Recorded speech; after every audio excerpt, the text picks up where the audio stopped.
City Hall, Structures of Necessity, Chapter 1, Closure. The announcement wasn't dramatic. No sirens, no emergency vehicles, no immediate sense of danger. The email arrived just before noon while Claire was reviewing appointment schedules at her desk. Mandatory staff meeting, 1:30 p.m., attendance required. She assumed it concerned budgeting. The past year had been tight across most public programs, and administrators had begun using phrases like restructuring efficiencies and regional alignment. None of it unusual. Still, the timing felt odd. Inspections had occurred the previous month. The engineers had walked the halls with clipboards, measuring walls and photographing the ceiling above the south corridor. They had been polite and reassuring. Routine assessment. At 1:30, the entire staff gathered in the common room.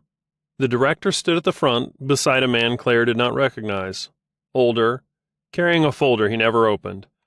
The director spoke first. "Thank you for coming on short notice." That was when Claire understood.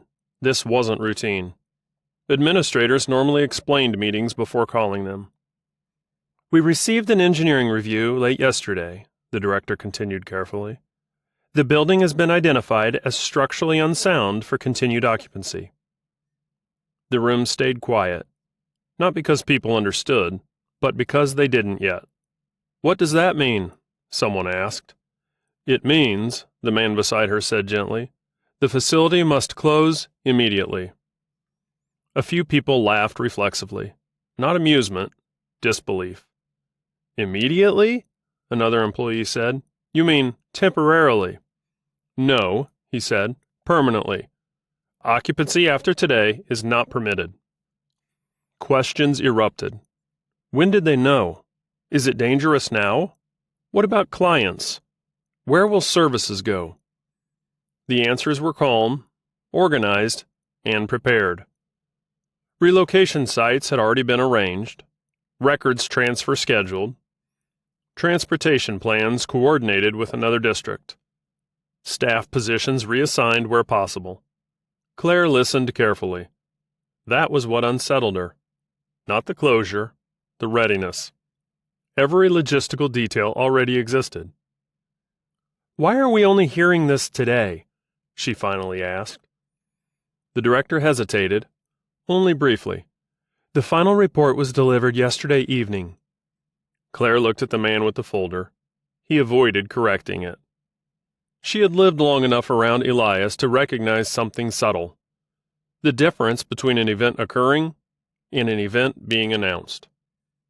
Outside, parents were still dropping off afternoon appointments, unaware the building would never open again tomorrow. She packed slowly. Not because she needed time, because she was trying to understand what felt wrong. The walls were the same, the floor level. No cracks, no warning signs. Yet the decision was absolute. As she left, she saw workers already placing temporary notices near the entrance doors. Prepared. That night, she told Elias everything. He didn't interrupt while she spoke.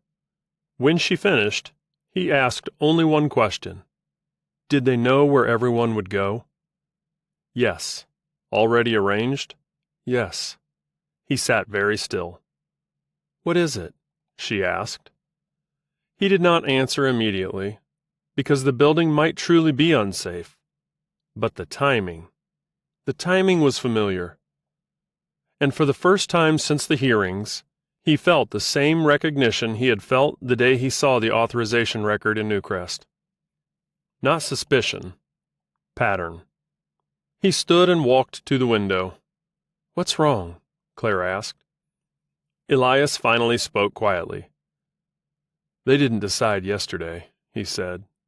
He looked out at the street, ordinary and calm. They decided when the consequences could be managed. And he understood something he had never needed to consider before. The process he thought he had uncovered in municipal governance had just reached his home.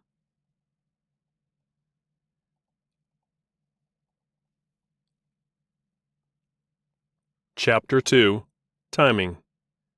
Elias did not sleep well. It wasn't worry about the building itself. The engineers might be correct. Structures fail quietly long before they collapse. He understood that. What unsettled him was order. Emergency decisions are chaotic. People improvise. Schedules collapse. Administrators react while trying to maintain calm. Claire's description contained none of that. It contained preparation. He made coffee before dawn and sat at the kitchen table with a notebook he had not opened in months. He wrote 3 words: closure, immediate, relocation. Then beneath them, how long to arrange reassignment. He knew the answer from experience. Even a small municipal department required weeks to coordinate staffing transfers, secure space, adjust budgets, and notify service users. Yet Claire's workplace had locations assigned, transportation arranged, and records transfer scheduled within hours. That was not response. That was implementation. Claire entered the kitchen quietly. "You're up early." "So are you." She sat across from him. "I keep thinking about the parents who had appointments today," she said. "They still don't know." "Do you know who wrote the engineering report?" he asked. "Some regional firm. The director didn't say much about them." He nodded. "Did anyone from the municipality attend the meeting?" "No, just the director and that older man with the folder." "Did he introduce himself?" "No." He wrote another line in the notebook. External coordination. Claire watched him. "You think something was wrong?" "No," he said honestly. "I think something was planned." "That sounds worse." "Not necessarily." He closed the notebook.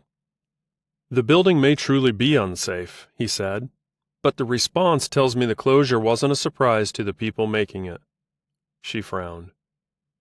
"You mean they knew earlier and didn't tell anyone?" "I mean, they prepared before they announced." He paused. "And preparation takes time." Claire leaned back slightly. "Why would they wait?" He didn't answer immediately, because he knew the reason. Timing. Not to hide the problem, to control the consequences. "Your positions were reassigned," he said. "Transportation arranged, alternative sites ready. If they told everyone earlier, staff might leave before replacements were available. Clients might panic, and services could collapse before relocation existed." She was quiet. "So they waited until they could handle the disruption." "Yes." "And that makes it acceptable?" "I didn't say that." He stood and looked out the window. The street was calm, morning beginning normally for everyone else. In Newcrest, the system had prepared infrastructure acceptance before council discussion. Here, it had prepared human impact before public awareness. Different setting, same structure. He felt the recognition settle fully. Not a municipal process, a decision process. Claire spoke softly behind him. "You've seen this before." "Yes." "But not outside City Hall?" "No." He turned back towards her. "That's what worries me. Because if multiple institutions used the same timing logic independently, it would be coincidence. But if they did not, then what he discovered years earlier had never belonged only to municipal governance. It belonged to something broader, something that shaped when people learned about necessary decisions across systems they assumed were unrelated. He picked up his phone, hesitated, then sent a message. "Do you still have that policy student's contact?" Elena replied within minutes. "Yes. Why?" He looked once more at Claire. "Because I think," he said quietly, "I just saw the same pattern in a place that shouldn't know it exists."